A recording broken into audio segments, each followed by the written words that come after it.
बोलो श्री प्राणनाथ प्यारे की जय। राग श्री। सखी रे जान बुझ क्यों खोइए, ऐसा लेके सुख अखंडा, सो जाग देख क्यों भूलिए, बदले सुख ब्रह्मांड।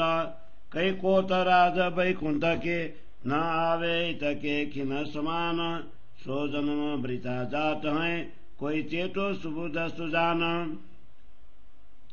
एक खिन न पाइए सिर साथे, कई मोर परम लाख करोड़, पल एक जाए न समय की, कछु न आवे न की जोड़ा।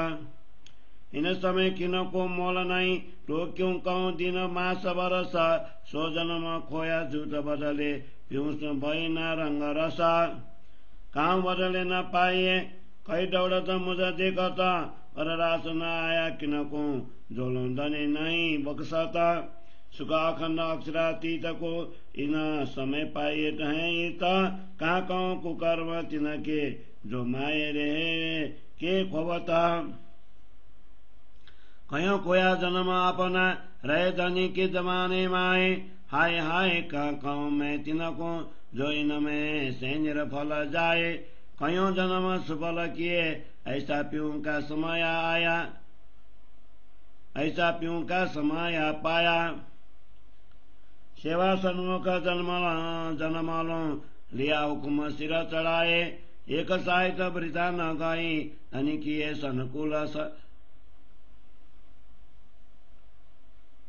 किए सनकुला, चले चित पर होए आदि न, परि न कबहूँ भूला। सोई तभी होए चले धन धन, धाम धनी भी कहे धन धन, साथ में भी धन धन हुई यहाँ के धन धन हुए रात दिन। कई छिपे रहे माए दुश्मन, और मारे राव और न, चाल उल्टी चल देखा वही, तो भी धनी न तजे तीन। द्रष्ट उपरी सजन हो रहे, बोल दिखावे मीठे बहना, जन्म सारा धनी संग रहे, कबू दिल न दिया सुख चैन। इन विध कई रंग साथ में, यूं बीते कई बीतक, सब पर मेर मेव की, पर पावे करनी माफक। दुख माया धनी पे माग के, हमारे जमीन सोचल स्वरूप अपन देखा वही, तो भी भूले नहीं सुहागिन। और भी देखो विचार के, तो हुकुम सब कस होए, बिना हुकुम जरा नहीं, हार जीत दिखावे दोए, हार जीत दिखावे दोए। मामद कहे लिया माग के, ये धनिये दिखाया छल, सो सन्मुख करे सी धनी धाम सो के सी छल को बल, सो के सी छल को बल। बोलो श्री प्राणनाथ प्यारे की जय। चौपाई 16 प्रकरण 78, चौपाई 167। श्री किरंतन ग्रंथ को 78 प्रकरण को हिंदी सरलार्थ। हे सुंदर सार जी, परम धाम के ऐसे असंख्य सुखों को जानबूझकर क्यों गवा रहे हो? जागृत होकर तो देखो, इस नाशवान ब्रह्मांड के नश्वर सुखों के बदले में अखंड सुखों का परमानंद क्यों बोल रहे हो? वैकुंठ के करोड़ों राज श्रेष्ठ सुख भी मनुष्य जीव के एक क्षण के समान नहीं हो सकते। ऐसा अमूल्य जीवन व्यर्थ ही व्यतीत हो रहा है। इसीलिए ये बुद्धिमान विचारशील आत्माओं सावधान हो जाओ। लाखों करोड़ों और पद्मों स्वर्ण मुद्राएं खर्च की जाए, अथवा अपने सिर को भी समर्पित कर दिया जाए, तथापि मनुष्य जीवन का एक क्षण प्राप्त नहीं हो सकता। इस अमूल्यवान अवसर के एक पल की तुलना में अन्य कोई वस्तु नहीं आ सकती। इस अवसर के एक क्षण का भी मूल्य आंका नहीं जा सकता। फिर दिन मास या वर्ष की तो बात ही क्या रही। धनी मिलन के आनंद में मग्न न होकर ऐसा अमूल्य मनुष्य जीवन को संसार के नश्वर सुख के लिए तुम खो रहे हो। परम धाम के अखंड सुख को प्राप्त करने के लिए संसार के लोगों को अथक प्रयत्न करते हुए मैंने देखा है, तथापि उन्हें किसी भी सांसारिक वस्तुओं के बदले में अखंड सुख नहीं मिला। जब तक धनी की कृपा प्राप्त नहीं होती तब तक किसी को भी परमधाम के अखंड सुखों का अनुभव नहीं हो सकता। अक्षरातीत के अखंड सुखों का अनुभव इसी समय इसी जीवन में प्राप्त हो सकता है। तथापि सुंदर साथ के साथ रहकर भी जो अखंड सुख गवा रहे हैं उनके दुष्कर्मों की बात क्या करें। कई लोगों ने तो सदगुरु श्री देवचंद्र जी महाराज के समय में उनके साथ रहकर भी अपना मूल्यवान समय व्यर्थ ही गंवा दिया। ऐसे लोगों के विषय में मैं क्या कहूँ। हाय हाय, ये लोग प्रियतम धनी के सानिध्य में रहकर भी निष्फल ही चले गए। कई लोगों ने सदगुरु धनी के साथ रहने का ऐसा अमूल्य समय पाकर अपना मनुष्य जन्म सफल किया। उन्होंने जीवन पर्यंत धनी जी की सेवा की तथा उनकी आज्ञा का पालन किया।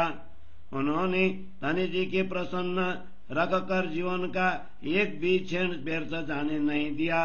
वे धनी जी की इच्छा अनुसार कार्य करते रहे, कभी भी सेवा में त्रुटि आने नहीं दी। ऐसे सुंदर साथ इस संसार में भी धन्य हुए और धामधनी ने भी उन्हें धन्यवाद देकर उनकी प्रशंसा की। सुंदर साथ से भी उन्हें धन्यता प्राप्त हुई। इस प्रकार उनका समग्र जीवन धन्य धन्य हो गया। कई लोग ऐसे भी थे जो सुंदर साथ में रहकर भी शत्रु के रूप में अन्य लोगों को पथभ्रष्ट करने का प्रयत्न करते थे। वे स्वयं विपरीत मार्ग पर चलकर दिखाते थे तथा वे सदगुरु ने उनका परित्याग नहीं किया।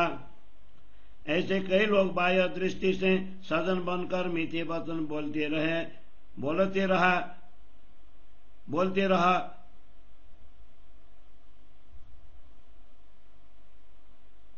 परंतु जीवन भर सदगुरु के पास रहने पर भी उन्होंने धनी को भी चैन से रहने नहीं दिया तथा स्वयं भी शांति से रह नहीं सके।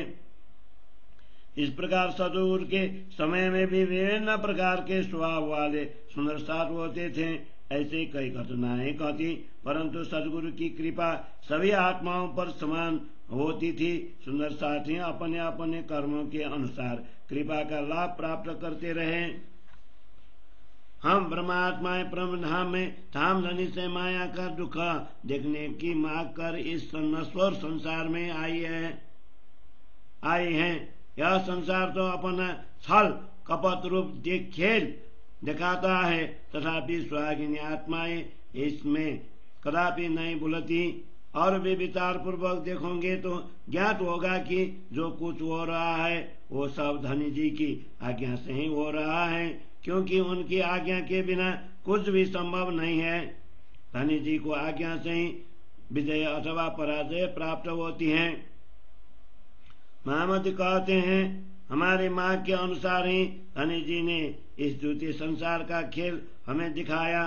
तो परमात्मा धामधनी की ओर सन्मुख रहेगी, वही इस माया के बल का वर्णन कर सकेंगी। महामती कहते हैं, हमारे मार्ग के अनुसार ही धनी जी ने इस द्वितीय संसार का खेल हमें दिखाया और परमात्मा धामधनी के ओर सन्मुख रहेंगी, वही इस समय के बल का वर्णन कर सकेंगी, वही इसी समय के बल का वर्णन कर सकेंगी। चौपाई 16 और करना 78 चौपाई 1067। बोलो श्री प्राणनाथ प्यारे की जय।